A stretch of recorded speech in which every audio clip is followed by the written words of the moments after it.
Alright, what's up YouTube? This is G-Man coming at you. This is back with part number 34 of my response to Flat Earth, Flat Wrong. Is Flat Earth, Flat Wrong? I just heard Rob Skiba say that the other day. And, pretty catchy, I think. But, let's dive right in. Miles. But as far as this whole thing about not letting people down there and all, this is where the conspiracy theories really get wild. In 1963, there were a consortium of about... Why does it get wild? Why is it so wild to say that they allow guided tours, okay? They allow people to, fly over portions of the continent, and they can tell them anything they want. They can tell them that, we're going to fly you over the continent. They could, if they wanted to, they could tell them, we're going to fly you from coast to coast. They could tell them that if they wanted to. How are you going to prove it? They're not going to let you sit there with they're not going to let you bring any instrumentation on the plane or anything to be able to prove that you're going from coast to coast. Are they? I don't see that happening. They're not going to, and they're sure not going to let you walk across the continent. He talks about these 10 rules and stuff that is that you got to follow. And one of the rules is it's so ridiculous. You can't step on plants life. You can't step on insect life. You can't you have to leave it. Whenever I used to go camping, one of the rules used to be whenever you leave, you left the campsite in a better condition than when you arrived, if you can help it. That's one of their rules. And,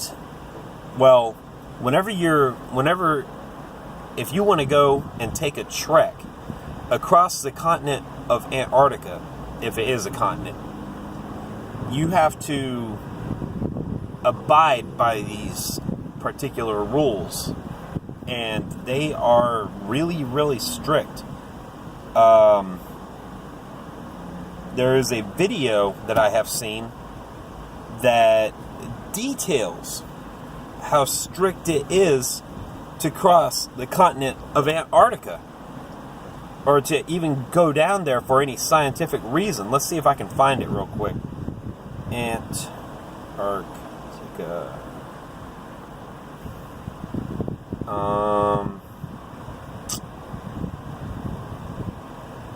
The rules. See if that comes up with anything. Who owns Antarctica? Breaking rules in Antarctica is 15 things you never knew. Antarctica, what they don't want you to know. Secrets of the pyramids. Who owns Antarctica? The Great Wall. Oh man. I thought this video would be easier to find.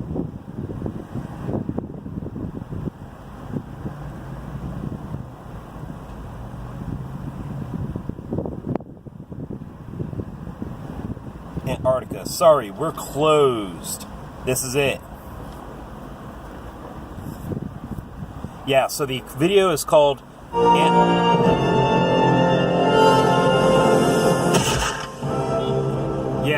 Antarctica. Sorry, we're closed. Welcome, everyone. What are they hiding? This video. Yeah, that's it. By Jesus Truth. I'm going to add that to my playlists. And videos I want to remember. And okay, I'm going to give him a subscription also. I'm going to subscribe to his channel for at least a little while, see if he actually produces any real content that I like. And if he does, then I'll stay subscribed. So anyways, need to get back to Dr. Sungenis. But that video was called Antarctica, sorry, we are closed. What are they hiding? Ha. Okay, great. Great. Go back to the library and get back to the Sungenis. Not an orange peel. How would they explain something like that? Okay. So there you have it. That's the video I was looking for. Relatively easy to find. That goes into tremendous detail about how difficult it is if you want to go to Antarctica. So there you have it. Okay, let's continue with the video. I mean, you talk about peeling the orange. Well, if you squash the peels, what are you going to have? You're going to have Antarctica that doesn't exist anymore because now you put it on the perimeter. Okay, and that perimeter is going to have to be 75,000 miles. But as far as this whole thing about not letting people down there and all, this is where the conspiracy theories really get wild. In 1963, there were... It's not wild. The number one thing you've got to get past is money. It is super expensive if you want to go down there. Extremely expensive. And you've got to get past that.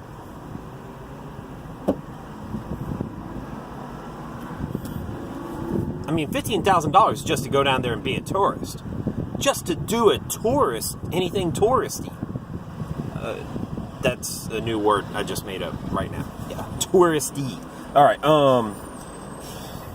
wild.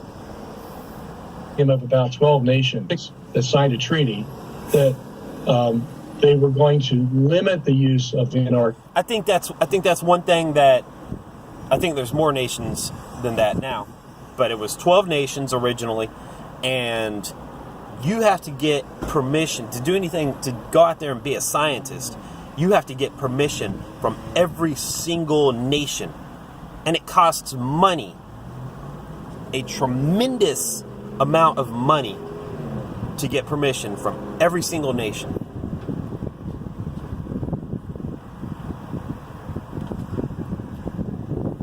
And if they don't give permission, if you don't get permission from all 12 nations or all the nations that have signed the treaty, then if one nation says no,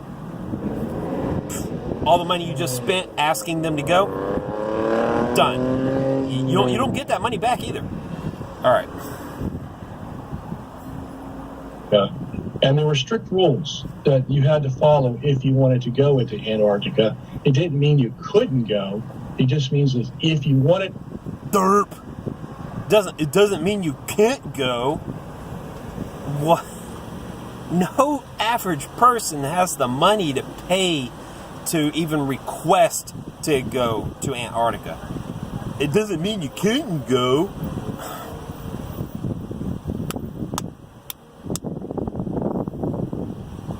No, these 10 rules had to be abided by. For example, no dumping of waste, for example. No taking of the indigenous plants, things like that. And then that all makes sense, of course, because they wanted to preserve Antarctica.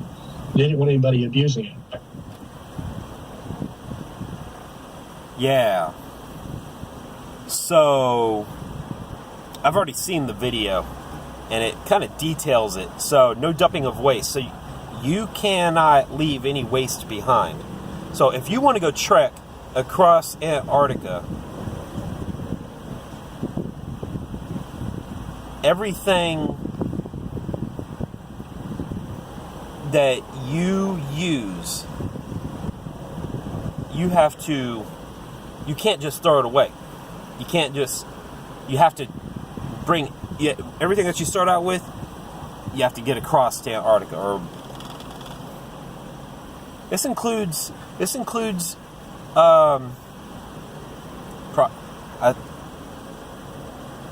includes urination, and it includes your fecal matter, from what I understand.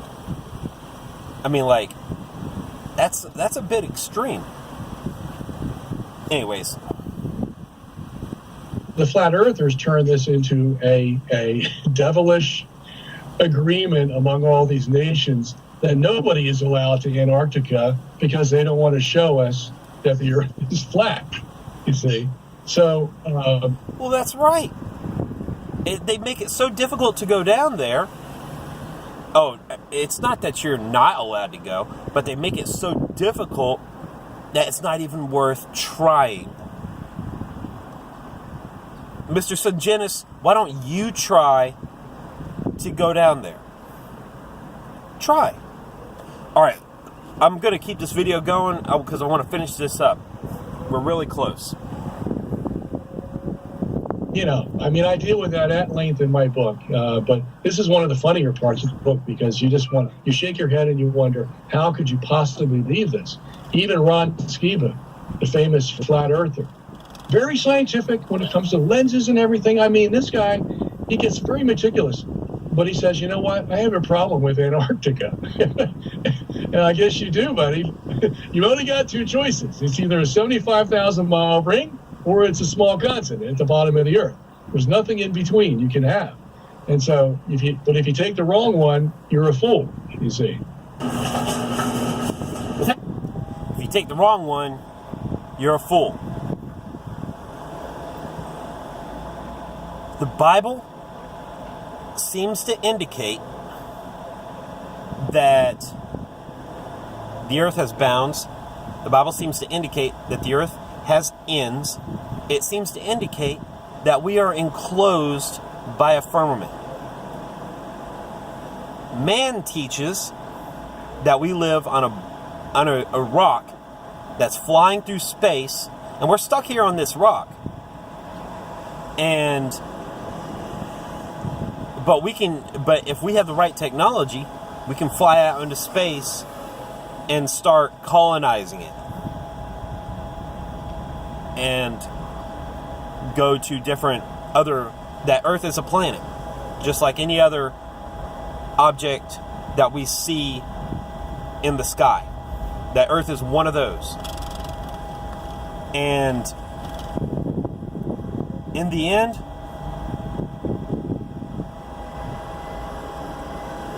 am I a fool for believing the Bible?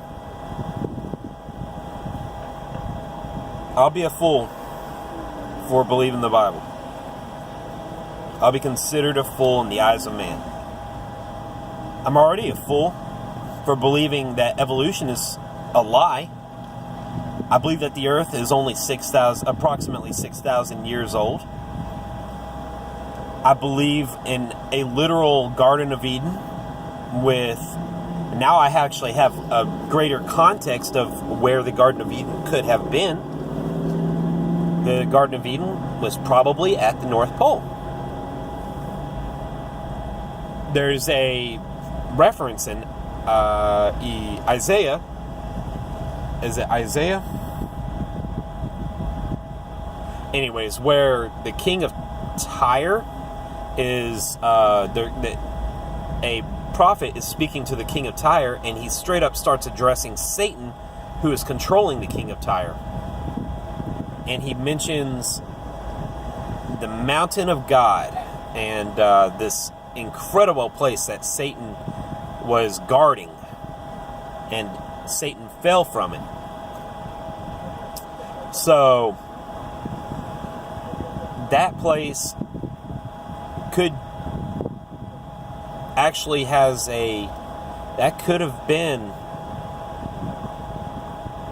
could be talking about something in the North Pole. That actually, we actually have a physical location now. Flat Earth brings God physically closer. Physically closer. God's just above the firmament.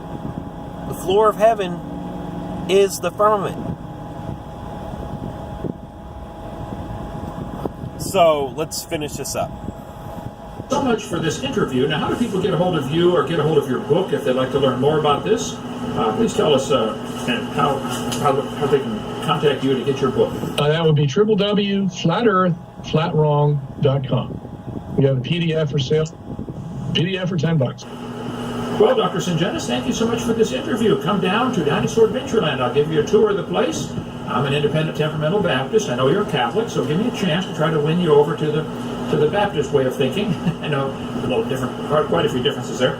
But thank you so much for taking on this challenge with the flat earthers. And I hope it does some good and brings the world back to common sense. Of course, they think we're the ones that have lost our mind, and we think they're the ones that have lost their mind. It's kind of standard in any debate. Oh, hey, that's great. And I'll bring by my book called Not by Faith Alone. That's 775 pages. And there's another book I wrote. Called Not by Scripture Alone, and that's 700 pages too. So you'll enjoy it. But thank you so much for joining us. If you get a chance to come to Lenox, Alabama, come on down. I'll give you a tour. All right, take care. All right, there it is. And we complete this series. Go buy his book. Go get his book. $10. You know, get the PDF. Get the expensive version. I'm not gonna get it unless I just feel the Lord place it upon me to get it, and then I'll get it.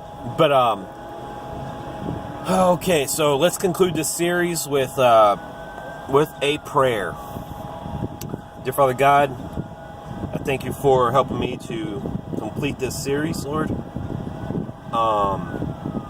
And run through this whole video word by word and give a complete response to everything that was said in it. So, dear Father God, I trust you. I don't trust man. I don't trust our government. I trust you. I trust your word. In the beginning was the Word, and the Word was God, and that's what I trust. And in Jesus' name I pray, amen. All right, this is it. I'm gonna figure some. I like doing these videos, so I'm gonna figure something else out to do some commentary on. This is a great way for me to just make YouTube videos and get them out there. Okay, G-Man out.